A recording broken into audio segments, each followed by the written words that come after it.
রাষ্ট্রটাকে, সমাজটাকে, সব কিছুকে নিজের জমিদারি মনে করতে শুরু করেছেন। তখন আমাদের খটকা লাগতে শুরু করলো, এটা কি অমুক না এটা রানী ভবানী। মনে হচ্ছিল যেন এটা রানী বা মহারানী ভবানী, আমরা সবাই তার প্রজা। 1996 সালে প্রথম প্রশাসনকে শেষ করা হলো। কীরকম?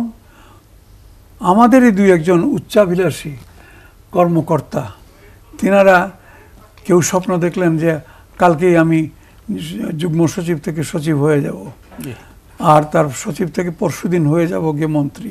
বিএনপি আর যাই হোক, প্রকাশ্যে এরকম করে ভেতরে ভিতরে তাদেরও ছিল, একটা যোগসাজশ ছিল আমলাদের সঙ্গে, কিন্তু বিএনপি কখনো যে আসো যোগদান করো, মঞ্চ বানাও, হেন তো এগুলো করে নাই। ওই সর্বনাশটা করে দিয়ে গেছে। অন্তর্বর্তী সরকার 28 দিন হলো, প্রশাসনিক দুর্বলতা তাদের মানে কার্যক্রমে আপনি লক্ষ্য করছেন কিনা? হ্যাঁ, দেখছি। জি, আমি তো বলবো শুরুটা তো ভালোই করছেন। সরকারের যে অভিযাত্রা, মানুষের আশা আকাঙ্ক্ষার প্রতিফলন তার মধ্যে হবে বলে আমি আশাবাদী।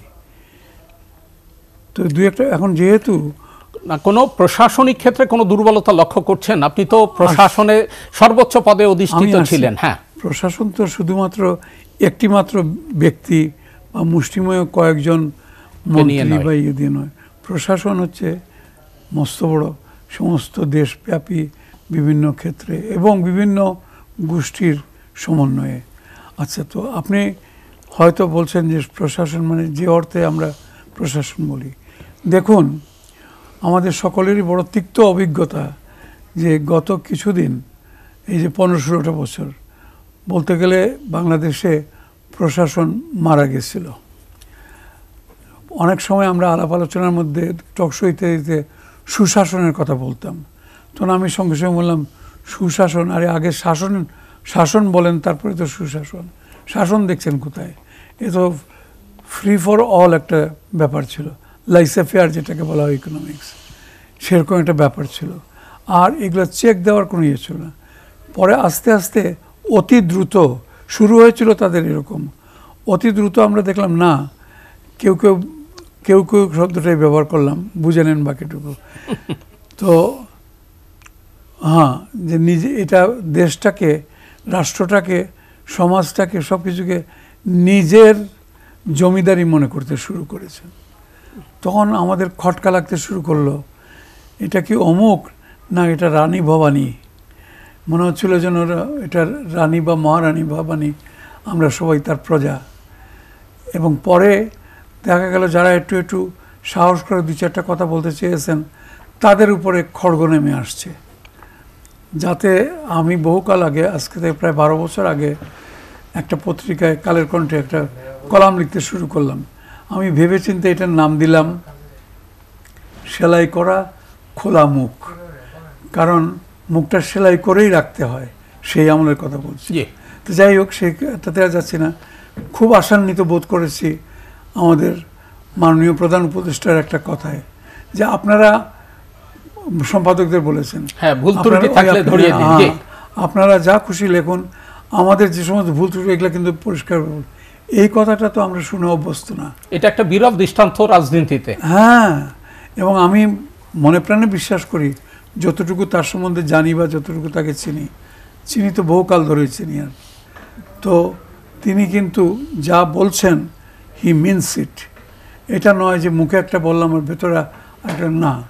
আর যা করছেন দেশের মঙ্গলের জন্য, তার অন্য কোনো রকমের হিডেন এজেন্ডা নাই যে এর পরে নির্বাচন করব বা রাজনীতি করব, এই সমস্ত নাই। এটা কেন, আমি তাকে যতটুকু বহুদিন যাবৎ জানি সেটা থেকে বলতেছি।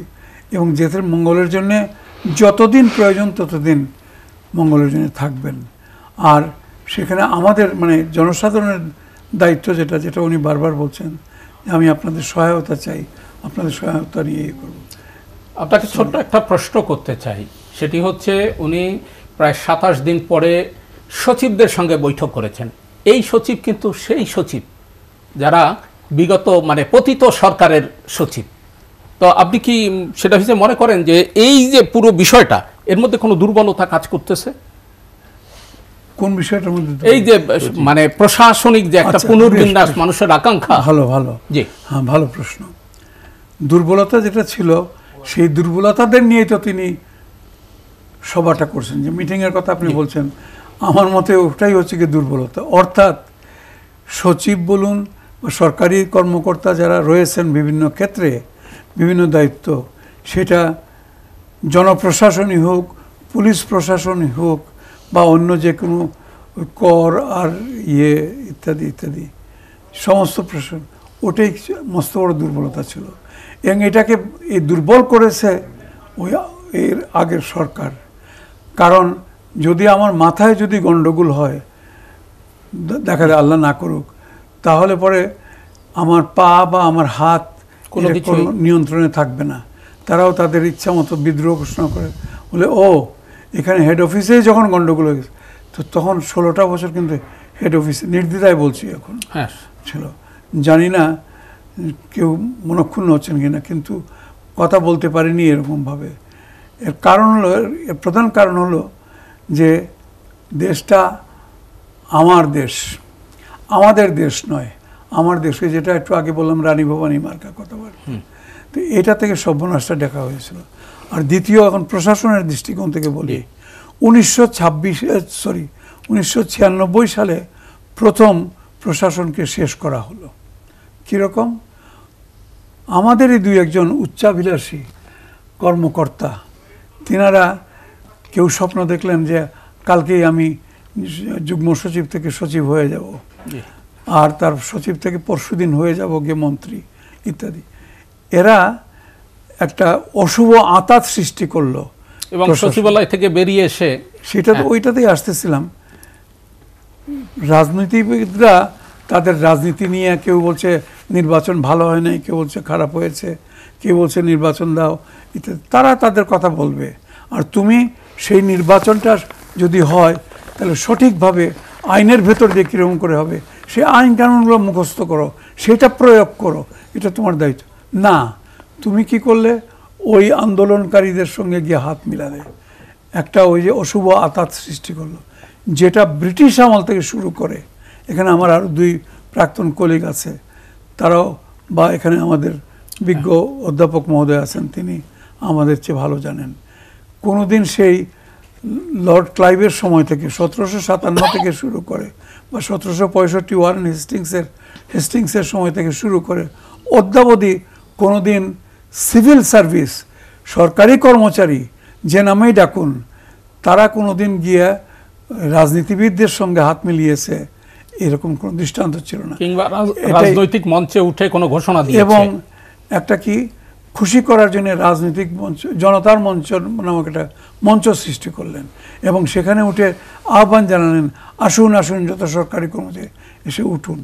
তো যারা আর কি তাদের এই মিষ্টি কথাবার্তায় প্রলোভিত হয়ে যারা চলে গেল, তারা তো আমাকে তো, আমি তখন সচিব বাণিজ্য মন্ত্রণালয়ে, আমাকে এসে খুব টানাটানিও করা হয়েছে, খুব হাত জোর করা হয়েছিল, সুলেমান তুমি সাক্ষী, খুব চেষ্টা করা হয়েছে। আমরা আমার দায়িত্ব এটা না, আমার দায়িত্ব হচ্ছে এই চেয়ারে বসে সরকারি, আর আপনারা যে মিটিং করতে, তোমরা যে মিটিং করতেছো আমার ওই বাণিজ্য ভবনের, বাণিজ্য মন্ত্রণালয়ের যে ইয়েতে ছিল তার নিচে, এটা কিন্তু খুব ভুল করতেছ। আর অমুক যে গলায় লাগাইয়া, কি বলে, চাদর ঝুলাইয়া টেবিলের উপরে দাঁড়াইয়া যে করতেছেন, এটা তোমাদেরকে বিপদে নিয়ে, প্লিজ তোমরা এটা করো না। তো বাচ্চারা কী করবে, সব জুনিয়ররা, আমরা তখন সচিব। এইখানেই সর্বনাশ সূচিত হলো, এবং তারপরে সেই 96 থেকে শুরু করে এটার উন্নতির মুখ দেখা নাই। আবার ফিরবো আপনার কাছে, একটু একটা সেকেন্ড শেষ করে নেই। মাঝখানে কিছুদিনের জন্যে এখানে বিএনপি ক্ষমতায় এসেছিল। বিএনপি আর যাই হোক, প্রকাশ্যে এরকম করে ভেতরে ভিতরে তাদেরও ছিল, একটা যোগসাজশ ছিল আমলাদের সঙ্গে, কিন্তু বিএনপি কখনো যে আসো যোগদান করো, মঞ্চ বানাও, হেন তো এগুলো করে নাই, ওই সর্বনাশটা করে দিয়ে গেছে।